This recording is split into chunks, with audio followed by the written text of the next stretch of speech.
ዓለም ሰላምን ትሻለች የሰዎች መኖሪያ ናትና ሰላም በማጣት በብዙ የምትቸገር ዓለም ውስጥ ጥቂት ግለሰቦችና ተቋማት የላቀ አስተዋጽኦ ሲያበረክቱ ይታያል። ምንም እንኳን አፍሪካ በብዙ መስፈርት ሰላም የራቃት አህጉር ተደርጋ ብትወሳም በዚህች አህጉር ለሰላም መስፈን ውለታ የዋሉ ስመጥር አፍሪካውያን የመኖራቸው ጉዳይም እሙን ነው። በግለሰቦቹ ያልተቆጠበ ጥረት ከቤተሰብ እስከ ሀገር ድረስ የሰላም አየር ስትረፈረፍ ማየትም የተለመደ ነው። ያንዳንዶቹ ላቅ ያለ አበርክቶ ደግሞ ከሀገርም ያልፍና ለቀጠናዊ ሰላምና መረጋጋት አስተዋጽኦ ያደርጋል።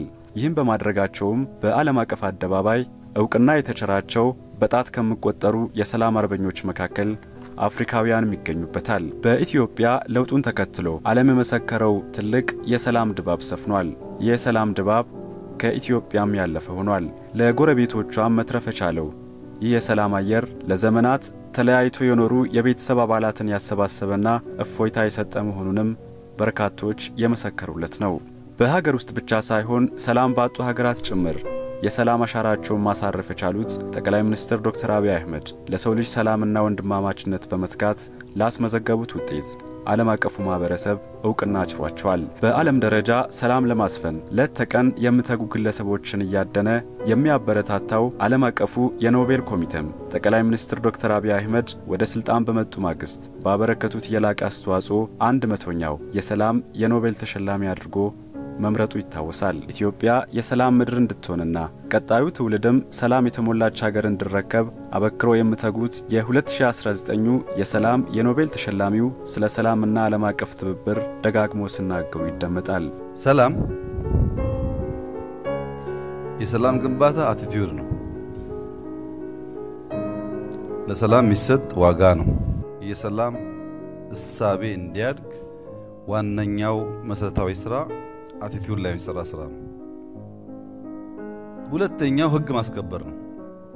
የትም ዓለም ሰላም በችሮታ በፍቃድ የሚረጋገጥበት ምድር የለም። ቢኖር ኖሮ ህግ አያስፈልግም፣ ፖሊስ አያስፈልግም። ሰላም በህግ የሚከበረው። ለአብዛኛው ሰው አቲቲዩድ ግንባታ ያስፈልጋል።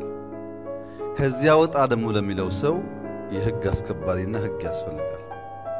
ሁለቱ ነገሮች ተጣጥመው መሄድ አለባቸው። ሰላም በሚመለከት ማስተማሩም ህግ ማስከበሩ።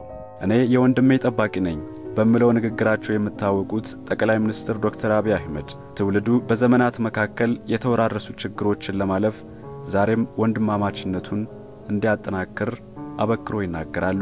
እኛኮ ሰላም ብለን እስረኛ በገፈታን፣ ሰላም ብለን ከውጭ ሀገር አመጣን፣ ሰላም ብለን ሾምን ያልተመረጡ ሰዎች፣ ሰላም ብለን ብዙ አደረግን።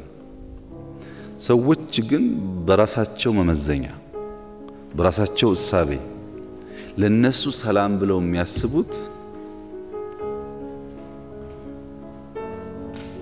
አሁን ያለው መንግስት ከሌለ ብቻ ነው። እነዚህ ሰዎች ያልገባቸው እነሱም ቢመጡ የዚህ መንግስት አይነት ሐሳብ ያላቸው ሰዎች ደግሞ ነገ ሰላም ያውቃሉ።